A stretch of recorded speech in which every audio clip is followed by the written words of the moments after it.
Good afternoon to all. Myself, Varsha Jauhria, Assistant Professor of Modern Institute of Pharmaceutical Science, Indore. Today, we will learn about and discuss about nepheloturbidometry, which is the part of our second unit and third part, nepheloturbidometry. So, first, what is nepheloturbidometry and why we using nepheloturbidometry? So, first of all, we use the nepheloturbidometry because to measure the scattered light, है ना. अब तक हम absorbance light major कर रहे थे, transmitted light major कर रहे थे. अब हम जितनी लाइट स्कैटर्ड होती है उस स्कैटर्ड लाइट को हम इस इंस्ट्रूमेंट से मेजर करते हैं नेफिलोटर्बिडोमेट्री से. So first principle of nepheloturbidometry is when electromagnetic radiation strikes a particular in solution, some of light will be absorbed by the particle, some will be transmitted through the solution, and some of the light will be scattered or reflected. And this scattered or reflected light is measured in nepheloturbidometry techniques. Nephelometry or turbidometry are analytical techniques used to measure scattered light. जैसे मैंने बताया कि हम इस spectroscopy को क्यों use कर रहे हैं, स्कैटर्ड लाइट को मेजर करने के लिए. अभी तक हम सिर्फ एब्जॉर्बेंस मेजर करते थे, ट्रांसमिटेंस मेजर करते थे. नाउ अब कुछ अमाउंट जो लाइट का स्कैटर्ड होता है उसको हम इस इंस्ट्रूमेंट के थ्रू हम मेजर करते हैं.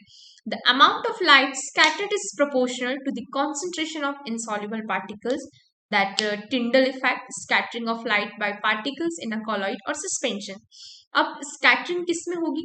यूवी में. अब अगर हमने बात करी तो यूवी में हम क्लियर सोल्यूशन यूज करते हैं जहां पे कंपाउंड की 100% सॉल्युबिलिटी हो, उसी को हम डिटरमाइन कर सकते हैं, है ना. तो वहां पे जो भी सैंपल होगा फुल्ली लिक्विड नेचर का होगा, वहां पे कोई भी पार्टिकल्स प्रेजेंट नहीं होंगे, है ना. तो वहां पे हम एब्जॉर्बेंस मेजर करते हैं. बट सस्पेंशंस में क्या होता है, अगर हम कोई भी कॉलोइडल सॉल्यूशंस बना रहे हैं तो उसमें बहुत सारे सॉलिड पार्टिकल्स प्रेजेंट रहते हैं, है ना. अगर कोई कंपाउंड कंप्लीट इनसॉल्युबल है तो क्या होगा, सॉलिड फॉर्म में उसके पार्टिकल सॉल्यूशंस में प्रेजेंट होंगे. उन सॉलिड पार्टिकल्स या सस्पेंडेड पार्टिकल्स के साथ के कारण लाइट स्कैटर्ड होती है. तो जब भी हम किसी सस्पेंशन पे या किसी कॉलोइडल सॉल्यूशन पे इलेक्ट्रोमैग्नेटिक रेडिएशन पास करेंगे तो कुछ अमाउंट लाइट का एब्जॉर्ब होगा, कुछ रिफ्लेक्ट होगा, एंड उन पार्टिकल्स की वजह से कुछ लाइट स्कैटर्ड हो जाएगी, रिफ्लेक्ट होके वापस स्कैटर्ड हो जाएगी. देन उस अमाउंट ऑफ स्कैटरिंग लाइट को हम नेफिलोमेट्री में मेजर करते हैं. And this is the instrument of nephloturbidometry. Basic concepts: the light incident on the sample is scattered in the direction and the scattered light is the same wavelength as the incident light. The turbidometry: the intensity of light transmitted through the medium. The unscattered light is measured and at 180 degree from the incident beam. In nephelometry, the intensity of the scattered light is measured usually but not necessarily at right angle to the incident light beam. Here the block diagram of instrumentation of nepheloturbidometry, which having a light source, lens, back scatter detector, forward scatter detector, transmitted light detector and sample cell. तो यहाँ पे हमारी sample cell होगी जिसमें कोई भी हम suspension ले लें या कोई ऐसा सोल्यूशन जिसमें सॉलिड पार्टिकल्स प्रेजेंट है, क्योंकि हमको उसकी टर्बिडिटी अगर मेजर करना हो या लाइट स्कैटरिंग ऑफ लाइट को मेजर करना हो तो हम नेफिलोटर्बिडोमेट्री में कर रहे हैं. तो नेफिलोटर्बिडोमेट्री एक नेफिलोमेट्री होता है और एक टर्बिडोमेट्री होता है. जब भी हम अगर इंस्ट्रूमेंटेशन में बात करें तो नेफिलोमेट्री को हम मेजर करते हैं 90 डिग्री एंगल पे, टर्बिडोमेट्री को मेजर करते हैं 180 डिग्री एंगल पे. तो हम क्या करेंगे, सैंपल यहाँ पे प्लेस करेंगे, सैंपल इंस्ट्रूमेंट में प्लेस करेंगे, वहां पे लाइट सोर्स होगा, टंगस्टन लैंप हम यूज करते हैं, है ना, light source as a lamp. Light source से हम इलेक्ट्रोमैग्नेटिक रेडिएशन पास करेंगे लेंस के थ्रू. यहाँ पे क्या होगा, सैंपल पे लाइट अटैक करेगी, है ना. अटैक जैसे करेगी तो बहुत सारे सॉलिड पार्टिकल्स हमारे सॉल्यूशन में प्रेजेंट होंगे. उन सॉलिड पार्टिकल्स के कारण क्या करेगी, लाइट वापस रिफ्लेक्ट करेगी. रिफ्लेक्ट करेगी तो जितनी भी स्कैटर्ड लाइट होगी हमारा 90 डिग्री एंगल पे या 180 डिग्री एंगल पे डिटेक्टर अरेंज होता है या डिटेक्टर लगा हुआ था, उस लाइट को डिटेक्टर क्या करते हैं, मेजर करते हैं या डिटेक्ट करते हैं, और उतनी रीडिंग क्या करते हैं, डिस्प्ले पे हमको एक ग्राफ मिल जाता है। The two techniques differ only the manner of measuring the scattering light. Turbidity can be measured on most routine analysis spectrophotometer. The intensity of scattered light is normally measured by nephelometry. Fluorometers are often used to perform nephelometric measurements. The choice of method used to depend upon the amount of light scattered by suspended particles present in solution.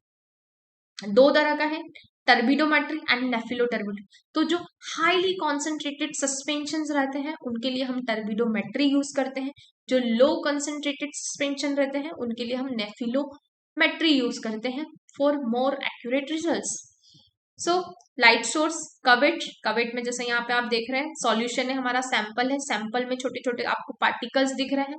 Particles के कारण जब भी हम कोई light source इसको देंगे तो क्या करता है, ये पार्टिकल्स क्या करेंगे, लाइट को रिफ्लेक्ट करेंगे, रिफ्लेक्ट होने के कारण लाइट स्कैटर्ड होगी। उस स्कैटर्ड लाइट को हम डिटेक्टर से मेजर करते हैं।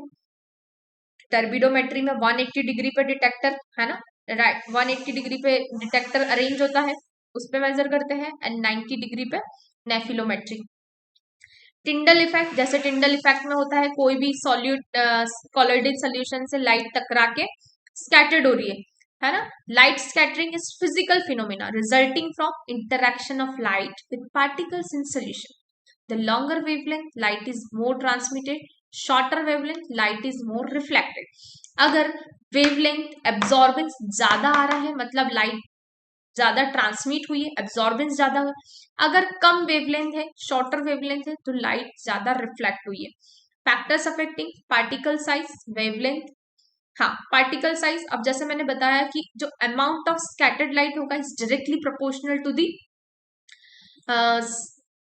Solid particles present in solution या कॉन्सेंट्रेशन ऑफ सस्पेंडेड पार्टिकल्स, है ना। Scattering of light is directly proportional to the concentration of suspended particles. तो उसकी पार्टिकल साइज, जितनी ज्यादा पार्टिकल साइज होगी उतनी ज्यादा लाइट रिफ्लेक्ट होगी, जितनी कम पार्टिकल साइज होगी उतना ज्यादा लाइट ट्रांसमिट होगी, है ना। और जितने कम सॉलिड पार्टिकल्स या सस्पेंडेड पार्टिकल्स होंगे उतना कम स्कैटर्ड लाइट होगी और ज्यादा ट्रांसमिटेंस होगा। wavelength, the intensity of light scattering is inversely proportional to the wavelength of incident light। जैसे मैंने बताया अगर ज्यादा वेवलेंथ है मतलब ज्यादा ट्रांसमिटेड हो रही है लाइट, कम वेवलेंथ है, शॉर्टर वेवलेंथ है, तो लाइट ज्यादा रिफ्लेक्ट हो रही है विया स्कैटरिंग जिसको बोलते हैं। Distance of observation, scattered light intensity is inversely proportional to the distance from the light scattering particles to the detector। Concentration of particles is directly proportional to the light scattering intensity. Molecular weight of particles directly proportional to the light scattering, and polarization of incident light. The total light scattered by small particles is less when excited by polarized light than by non-polarized light. Light scattered intensity from small particles excited by non-polarized light shows asymmetric angular dependence on light. These all are same things. Instrumentation, जैसे मैंने आपको बता दिया है कि sample cell है, electromagnetic radiations के लिए लाइट सोर्स हम यूज कर रहे हैं, लेंस यूज कर रहे हैं। जब भी हम कोई भी इलेक्ट्रोमैग्नेटिक रेडिएशन सैंपल के थ्रू पास करेंगे तो लाइट क्या होगी, उन सस्पेंडेड पार्टिकल्स के कारण रिफ्लेक्ट होगी, और उसी स्कैटर्ड लाइट को हम टर्बिडोमेट्री में मेजर करते हैं। एप्लीकेशंस इसकी क्या क्या है, analysis of water, clarity, concentration of ions, determination of CO2, determination of inorganic substance, sulphate, barium chloride जैसे ammonia natural reagent, phosphorus, striking molybdate, biochemical analysis, quantitative analysis, miscellaneous for water treatment plants like sewage work, refiners, paper industry, atmospheric pollution, smokes and fogs, determination of molecular weight of higher polymers like phase titration. Thank you.